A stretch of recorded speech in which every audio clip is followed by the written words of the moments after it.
Recibimos con muchísimo gusto esta mañana al economista Ignacio Munyo, es doctor en Economía, director del Centro de Economía, Sociedad y Empresa de la Escuela de Negocios de la Universidad de Montevideo. Ignacio, buen día, ¿qué tal? Buen día, Daniel, es un gusto estar acá. Igualmente, para nosotros, compartiendo, bueno, ya no digo un café como estaba previsto, quedará para otro momento, sí, un buen mate amargo.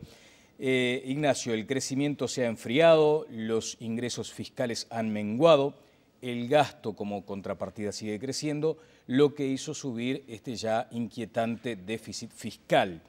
La próxima administración ya comienza con una soga al cuello.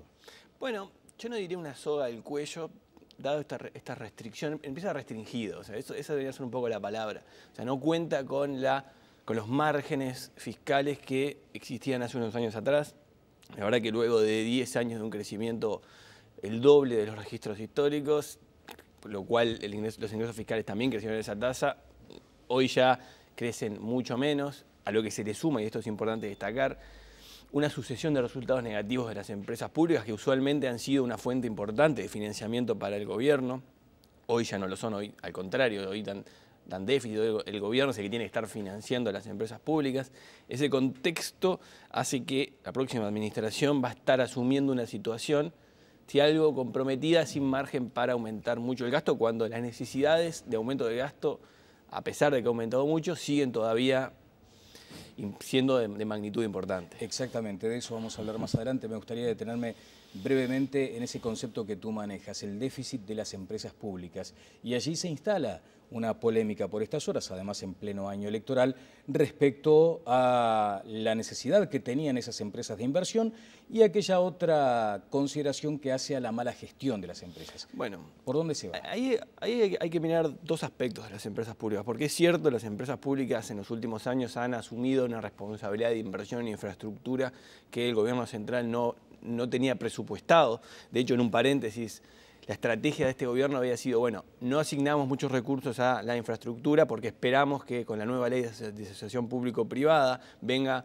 fuertes inversiones del exterior, lo cual nunca se terminó de concretar. De hecho, estamos todavía esperando tener fuertes inversiones en materia de infraestructura. Y ahí se puede discutir las razones, que la ley no es tan buena o que no funciona muy bien a la hora de implementarse, porque es muy complejo el sistema de aplicación para iniciar las obras, o que los montos han sido muy chicos. No importa, lo cierto es que no ha habido inversión privada en infraestructura, lo que las empresas públicas han tomado en algún sentido la posta, pero si uno excluye, y este es el punto relevante, si uno excluye del balance de las empresas públicas la inversión, siguen teniendo un resultado corriente, o sea, excluyendo las inversiones, bastante menor que lo que nos tenían acostumbrados años atrás. O sea que allí sí hay un tema de gestión. Bueno, hay un tema de gestión. También se nos dice que las empresas públicas han jugado un rol para enfrentar las presiones inflacionarias que estamos teniendo a lo largo de este año con un congelamiento de las tarifas públicas. De hecho, es cierto. De hecho, la principal razón por la que la inflación que estaba arañando el 10% ha bajado un punto y medio en los últimos meses es que los precios administrados por el Estado, entre ellos las tarifas públicas, han estado congelados. Incluso es interesante porque nosotros argumentamos que hay un problema de gestión en las empresas públicas, porque incluso si uno mira las tarifas públicas que han estado congeladas en los últimos meses, siguen siendo de las más altas a nivel internacional. O sea, no es que estamos como Argentina, que tenía una situación de tarifas públicas sumergidas y que el gobierno tenía que estar subsidia regularmente con un enorme gasto público las tarifas públicas realmente congeladas. En Uruguay no pasa eso, las tarifas públicas siguen siendo altas y, por ejemplo, el combustible está entre los más altos de la región, sin duda, y cerca de los más altos del mundo. Bueno, ayer sorprendía el presidente Mujica señalando respecto a los gastos en publicidad que si fuera por él no se gastaba ni un vintén en ese rubro, pero que son autónomas. Bueno, allí hay una aparente contradicción. Sí, ayer estuvo esa discusión. Nuestra posición ahí es simplemente mirar los números y ver que el resultado era más o menos de un punto del PBI, 500 millones de dólares hasta el 2007. Históricamente lo que las empresas públicas le brindaban como ingreso fiscal al gobierno para poder distribuir en distintos gastos. A partir del 2007 hasta hoy, la situación tiene un escalón marcado y son deficitarias, y al revés, en vez de brindarnos recursos, nosotros le tenemos que brindar recursos para que funcionen las empresas públicas. Esos son los números, más allá de cómo se está gastando, si es en publicidad o si es directamente en mala gestión. Ahí Habrá que discutirlo, habrá que verlo en detalle, habrá que meterse en los números. Pero parece que allí está parte de la solución para ese aumento necesario del gasto. Hay que priorizar acciones, dices tú, en un documento que me remitiste, y allí se instala lo que mencionamos al pasar, la inflación. O sea, ¿es posible mantenerla bajo este control de hoy? Bueno, en este contexto de una situación fiscal delicada, yo diría que no es crítica, sino delicada, para poner alguna palabra, hay prioridades económicas para el próximo gobierno que están alineadas con esta situación. Por ejemplo, la primera es hacer converger la inflación actual al centro de la banda de objetivos del Banco Central, que es entre 5 que sería 5%, entre 3 y 7, el centro sería 5. Ese objetivo es acordado por todos los partidos políticos. La forma de obtenerlo es consistente con reducir justamente la tasa de crecimiento del gasto, hacerla consistente con la actual política monetaria que ha sido restrictiva en los últimos meses. Recién ahí, y esto es muy importante, recién cuando tengamos un paquete fiscal y monetario consistente, va a ser posible ir a las negociaciones del Consejo de Salarios y decirle, bueno, ahora tratemos de desindexar, porque ahora que tenemos un compromiso sólido y creíble de una inflación a la baja, va a ser posible asumir un compromiso de no indexar los salarios a la inflación pasada, como es lo usual. De hecho, como prueba está que esto se viene insistiendo por parte del Ejecutivo, pero pasan las rondas y más del 95% de los acuerdos se mantiene con la indexación a la inflación pasada, que es lo natural, y está bien que se hacía, porque lo que tienen que hacer justamente los sindicatos y los trabajadores es defender sus derechos. Claro, ahora hubo síntomas de maduración en ese sentido, bueno, por lo menos algunas señales. Hay señales menores, pero esto no habla de maduración o no maduración. Simplemente es racional. Tiene sentido que defender sus intereses cuando se nos dice que la inflación va a estar dentro de la banda objetivo y hace 2 años que no ha estado prácticamente nunca. Entonces, no le podemos pedir a los trabajadores que sean mártires de la República. Está bien. Bueno, Nacho, también has mencionado la importancia de redimensionar el comercio exterior. Y me pregunto, más allá del Mercosur. Bueno, aquí lo que importa es la posibilidad de abrir nuevos mercados para el comercio uruguayo. Y lo más importante de todo no es pensar solo en que los exportadores van a tener nuevos mercados para vender la producción, sino es al revés. O sea, el tener un acuerdo de libre de comercio con países desarrollados, ya sea Estados Unidos, Corea, Japón, todos los países que tienen producción de insumos productivos de buena calidad, eso nos permite importarlos a un precio mucho menor que el actual, que hoy probablemente lo tengamos que hacer desde Brasil, a un precio de producción de mucha mejor calidad. Entonces, ¿qué hace? Esto es una ganancia pura y genuina de productividad, porque reduce un insumo y hace que podamos justamente ser más productivos y reducir los precios sin estar dependiendo del famoso tipo de cambio real y la paridad bilateral con los socios comerciales para tener mayor productividad. Aquí se gana en los costos, es una reducción genuina, y eso se permite, ¿cómo? Reduciendo las tarifas que se logra con acuerdos de libre comercio con países que producen este tipo de insumos fundamentalmente de alta calidad tecnológica para producir en el Uruguay. Bueno, pero allí hay un condicionamiento natural que es este bloque que muchas veces opera como corral, en el que se ve embretado Uruguay para crecer en ese tipo de acuerdos. ¿Hay posibilidades, hay margen para que esto se supere, digamos? Bueno, hay expertos que en la materia que dicen que, y ponen como ejemplo lo que hicimos con México, que Uruguay puede ir por la política de derecho consumado, de ir a los acuerdos y firmar después ver qué pasa, o buscar excepciones, porque de hecho han existido prácticamente excepciones a todos los artículos del Mercosur, esto es uno más. Claro. Y yo creo que lamentablemente hoy el Mercosur nos está generando una restricción importante para el Uruguay. Bueno, hay otro dato que mencionas y tiene que ver con la infraestructura, que parece haber sido bastante postergada. De hecho, el 50% de la red vial está deteriorada. Allí también hubo, no sé si se puede denominar, un fracaso de los acuerdos con los privados. Bueno, hubo una situación no esperada, porque, repito, o sea, el Ministerio de Transporte había proyectado una relativamente baja inversión en infraestructura, esperando que llegara inversión privada a la luz de la nueva ley que se aprobó en 2011 de la asociación público-privada. Lo cierto es que no llegó. Pero lo importante de entender es que esta prioridad, que es una prioridad, una mejora sustancial en la infraestructura física, es también consistente con la debilitada situación fiscal, porque mantenemos, y esto también de vuelta a consenso entre todos los partidos, de que el sector privado va a ser el que va a financiar los mejoras y ampliación de la red vial que hoy está, como decías, en un 50% de nivel, no crítico, pero en malas condiciones.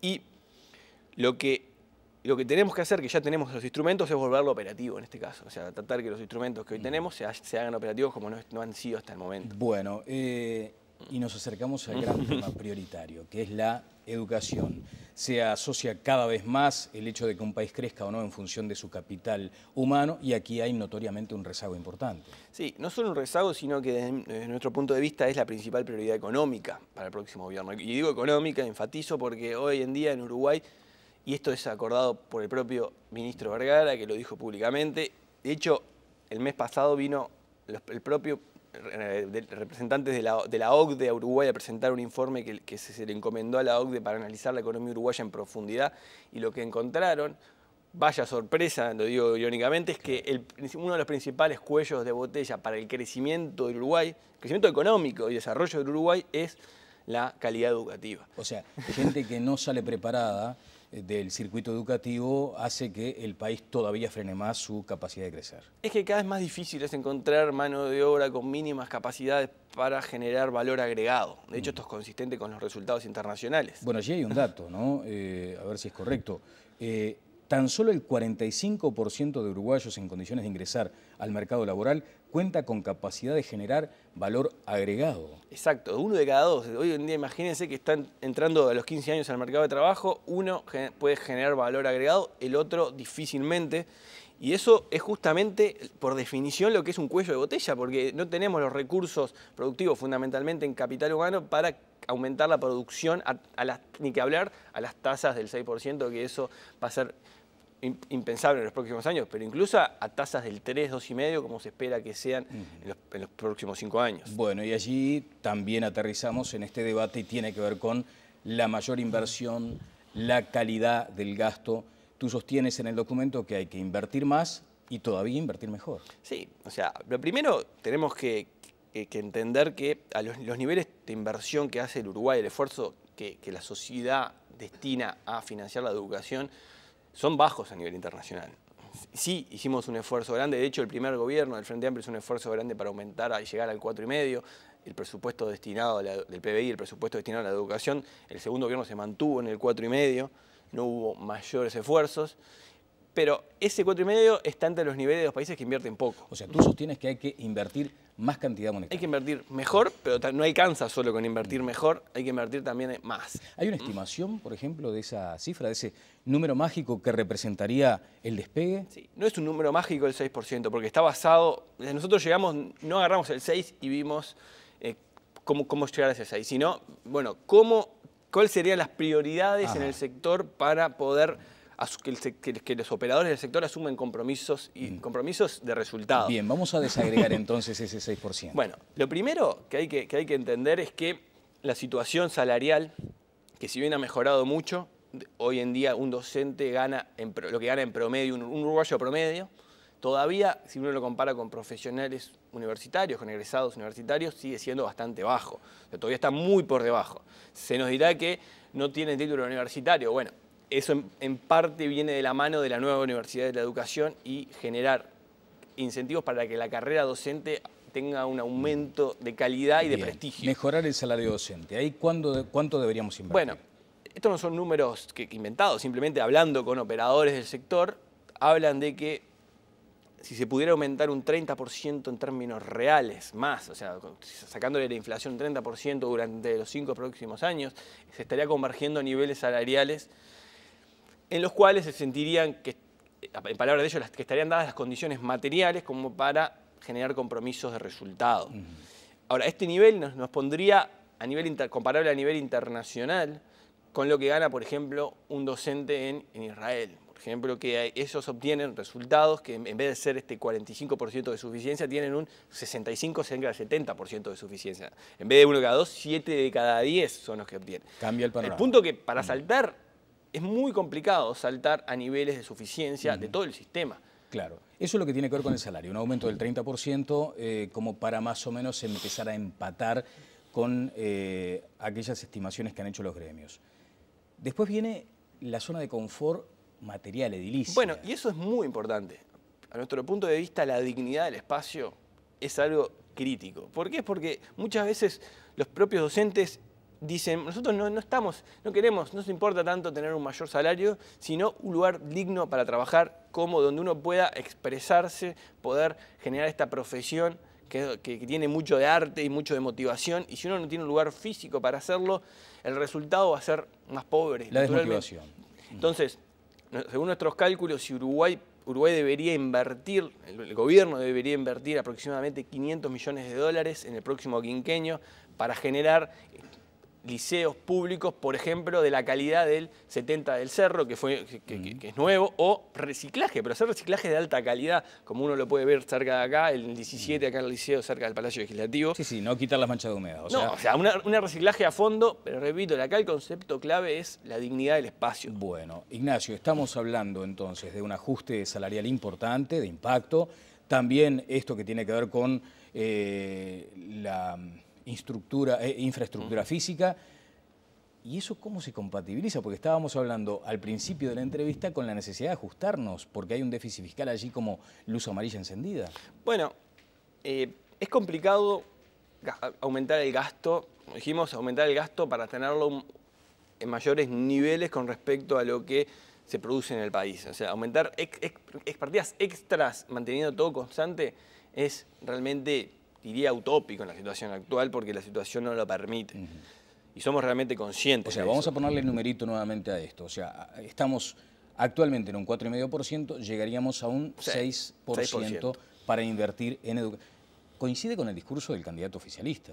Sí, o sea, esto no importa con quién coincida, simplemente nosotros lo que estamos diciendo es cuánto a nuestro leal saber y entender debería aumentar la inversión que hace el país en esto. Y hablando de eso, algo que quedó pendiente, sí, claro, es, no es solo aumento salarial lo que se necesita, sino se necesita generar también mecanismos para dignificar la profesión docente. Hoy en día, lamentablemente, de acuerdo a estudios realizados, si uno analiza los liceos en sexto año de secundaria y rankea a los estudiantes a qué carreras van a ir, los que están al fondo de la tabla son los que hoy están eligiendo ir a magisterio y profesorado. Lamentablemente así son lo que dicen los datos. Entonces, ¿cómo hacemos para que vayan no los del fondo, sino los de arriba, los del medio? Y bueno, ahí hay propuestas, por ejemplo, la de la doctora Hanna Rodríguez Hertz, que tiene escrita una serie de columnas que se titula ¿Y por qué no? Y establece que si se pudiera mandar una generación de jóvenes al exterior a formarse en docencia, en universidades extranjeras, si la Universidad de la Educación pudiera contratar docentes de alta calidad para traerlos por un periodo de tiempo a enseñar al Uruguay en docencia, que tenemos muy pocos, si pudiéramos a su vez generar un mecanismo de incentivos para docentes que no sea, cuyo ascenso no dependa solo de la antigüedad, como prácticamente es hoy, sino que dependa de resultados académicos, de resultados evaluados externos, similar al mecanismo que hay en el Sistema Nacional de Investigadores de la ANI. Con ese paquete se podría, y un salario mayor, se podría buscar generar los incentivos para que la profesión docente se dignifique. Esto sale aproximadamente, de acuerdo a nuestros cálculos, ese paquete completo, aparte del aumento salarial, son 100 millones de dólares más. El punto es que hay que gastar más, básicamente, porque es difícil, solo con mejora de gestión, que también van a tener que venir, generar resultados. Ahora, y acá no hay que confundirse, porque acá hay como una cierta resistencia a gastar más. ¿Por qué? Porque se suele mirar el aumento que hubo en el pasado de recursos, que si uno lo mira en millones de dólares es mucho más que lo que aparenta ser en porcentaje del PIB, porque creció mucho el PBI, entonces creció mucho los recursos materiales designados a la educación, y no han habido resultados acordes al esfuerzo. Entonces, eso no nos tiene que trancar, porque si uno mira eso va a poder, sí, mejorar un poco la gestión, pero no va a poder aspirar a saltos importantes, claro. Sí, mejoras marginales, pero un salto de calidad en todo el sistema. Prácticamente deberíamos estar innovando a nivel mundial para lograr resultados con ese gasto. Deberíamos ser casi que únicos a nivel mundial. Bueno, es desafiante el planteo, hay que asumir riesgos seguramente. ¿El sistema político está a la altura de este desafío? Bueno, esperemos que sí, esperemos que lo esté, porque realmente aquí nos estamos jugando la vida, nos estamos jugando el futuro del país y el futuro en el largo plazo. Lo cierto es que hace mucho tiempo que tenemos este desafío, más allá de esta administración y la anterior y las anteriores, esto viene ya de décadas, sin tener realmente un cambio de fondo, y lo que no espera es son las trancas y las restricciones para seguir creciendo. Entonces, si no asumimos este compromiso de fondo, asumiendo riesgos, porque acá está lo importante, que este desafío económico asume el riesgo de estar fiscalmente restringido sin tener los recursos de sobra, sino que vamos a tener que sacar de otros lados para poder financiar, por ejemplo, eso no lo había dicho, de las empresas públicas. Las empresas públicas tienen que volver a los niveles de eficiencia que tenían en el pasado y mejorarlos para ahí generar recursos fiscales que sean posibles para invertir en educación sin tocar el resto de los gastos sociales y más allá de mejoras de gestión y de funcionamiento y cargos de confianza o incluso se habla de no aumentar, no cubrir todas las plazas que se van liberando en el sector público. Eso realmente no alcanza, puede contribuir, pero no alcanza para financiar todo lo que es necesario. Hoy trasciende además en El Observador una referencia a esta cuestión, que los cargos de particular confianza tampoco inciden tan notoriamente como lo marca la oposición. Pero bueno, ajustarse todos porque la gran prioridad es la educación sin dudas. Ese es el concepto.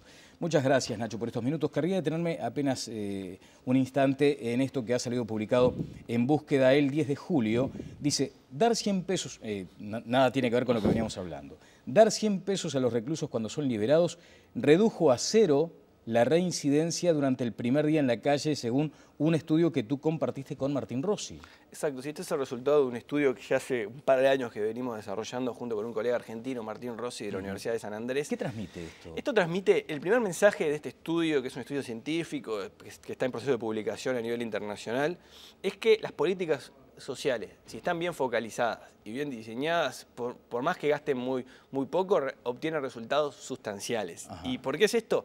Usualmente, Uruguay tiene una alta tasa de reincidencia, ¿no? Esto no es Uruguay, el 60% de reincidencia está en Estados Unidos, en Europa, en Australia, no es una excepción Uruguay.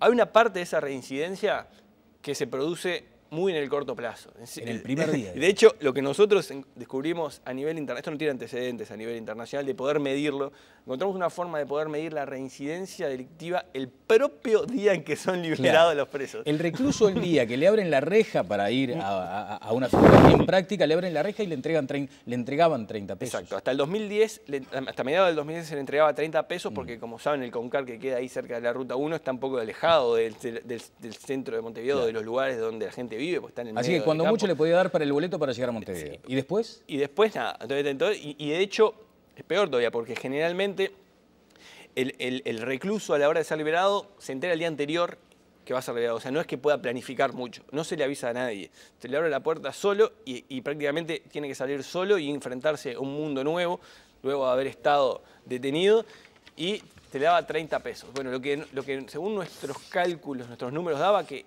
en ese sistema, en ese entorno donde se enfrentaba a esta nueva situación después de un tiempo recluido, tenía uno de cada 4 volvían a reincidir y volvían a reincidir contra delitos, en delitos contra la propiedad. El mismo día, ese primer día.